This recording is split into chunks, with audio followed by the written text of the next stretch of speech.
What's up, Sooner Nation? Welcome to the Sooner Surge for another softball edition, big time preview of the OU versus Texas game, the game you've all been waiting for some time now. OU traveled to Austin, Texas, 5:30, first pitch, ESPNU. Gonna be exciting, and Sooners are ready to put on a show, I think, guys. I'm sure, circled this game. They've heard from Coach Gasso. OU seems to rise up in big-time situations, and this is about as big as they get for this year's team, guys.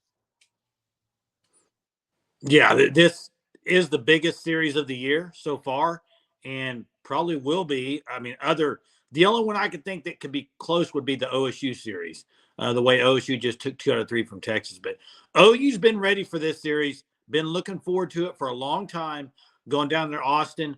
I think a lot of y'all heard what Alyssa Brito said. She's ready to go have fun down there.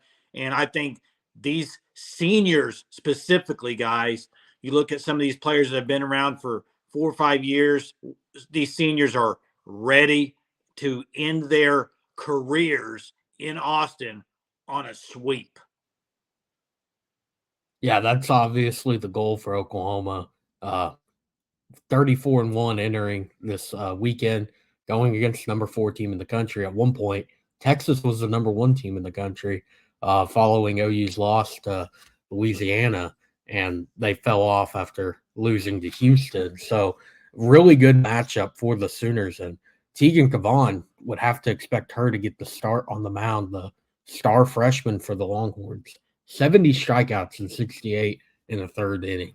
That's impressive numbers for a freshman.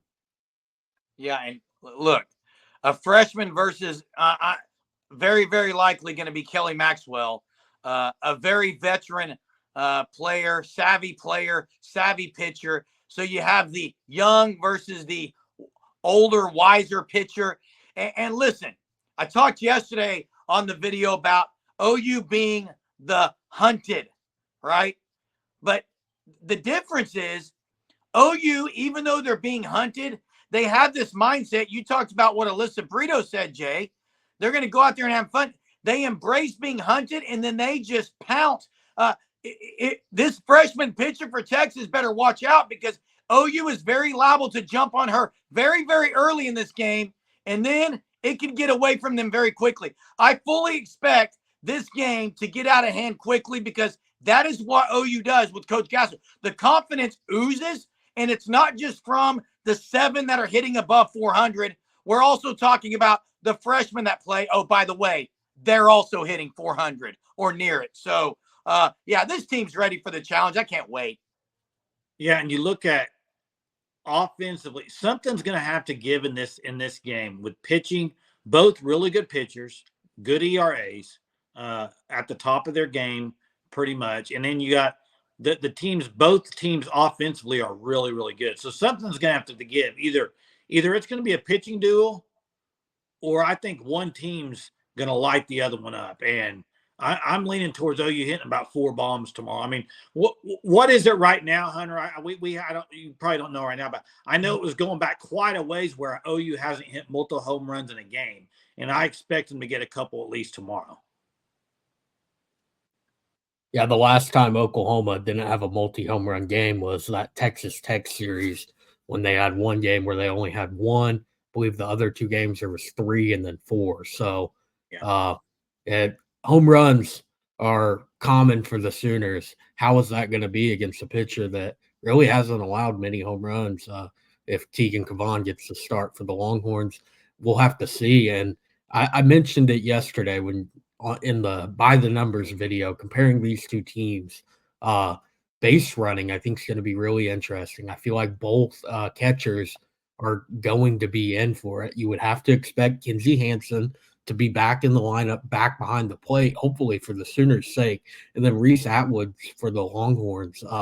2 really good catchers. Atwood was a freshman All Big 12 catcher last year, and both teams steal bases really well. Feel like that's one thing in a game like this, a rivalry game. You want to try to create pressure on the base pass and trying to get runners into scoring position quickly. that includes stealing some bases. Yeah, and we talked also about when we did the comparison, guys, about errors.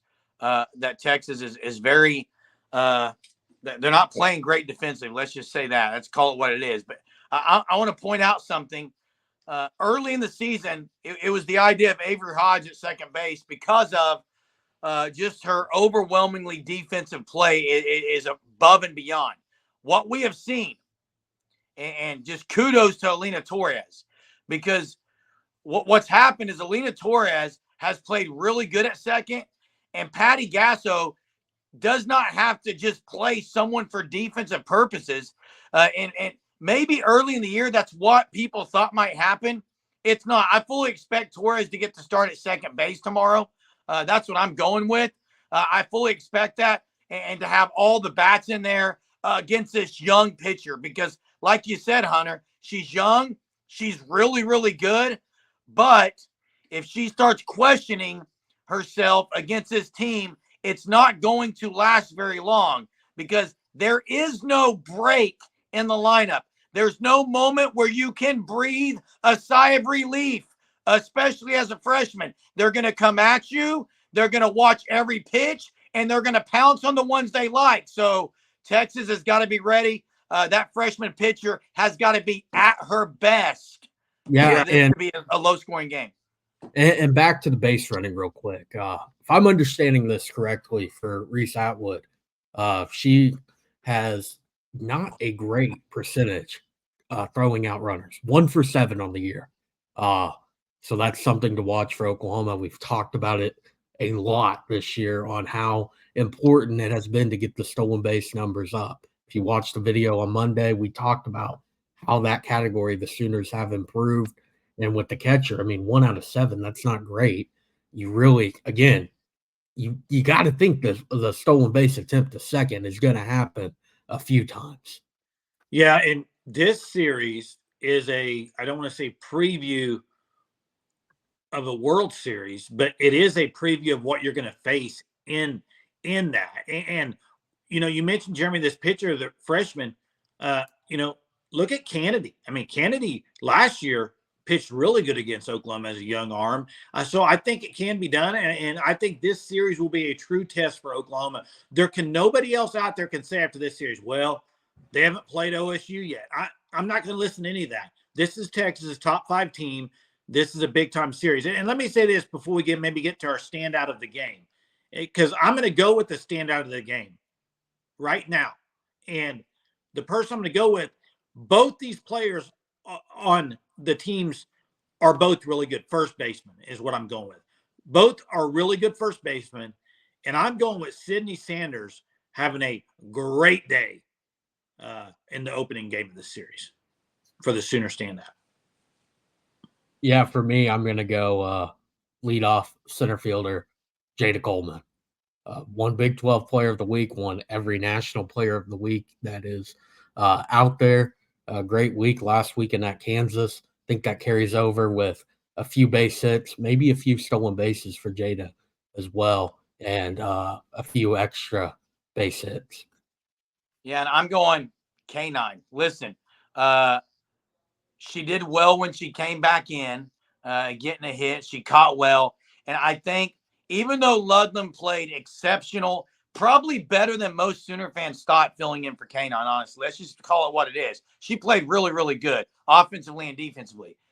Having K9 back matters, not just behind the plate, not just at the plate, but what she brings with her voice on this team. So it's great to have K9 back. I'm going to go K9, but I'm going to also have Kelly Maxwell. I think Kelly Maxwell has been waiting for a game like this to get all those OSU the Sooner fans are like, we want Kelly Maxwell to be that girl. Well, she's going to be. She's going to be that elite pitcher. She has been, but it's still like some Sooner fans are waiting for more. I think she gives it to Sooner fans in this game, first game against Texas. And listen, here's what we know.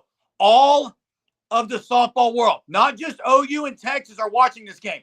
The other programs in softball are watching this game to see, can someone take down the Sooner softball program? They all want to see if the parity has shifted.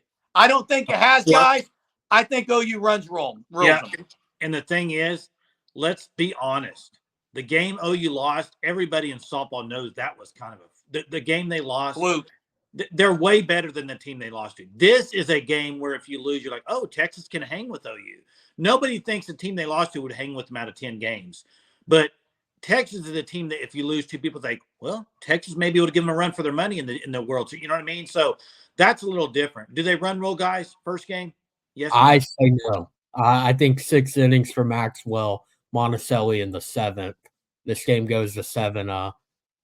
Not run rule, but a 3 to 4 run win for Oklahoma. And again, what a day for women's sports this is. You have OU Texas on ESPNU, ESPN Final Four, Caitlin Clark. You have South Carolina. You have UConn, NC State. What a story that's been. A great day for women's sports on ESPN this evening. I'm going to go 7-1 Oklahoma. And I got 10-2. I got an 8-run win in the 6th. And Kelly Maxwell goes the distance. Sooner fans, thanks for watching the content here. You know we'll be bringing more. Make sure you're subscribed. You turn on the notifications. Big time game and a big time atmosphere. OU versus Texas, softball style, Red River style. We'll see you guys tomorrow. Boomer. Sooner.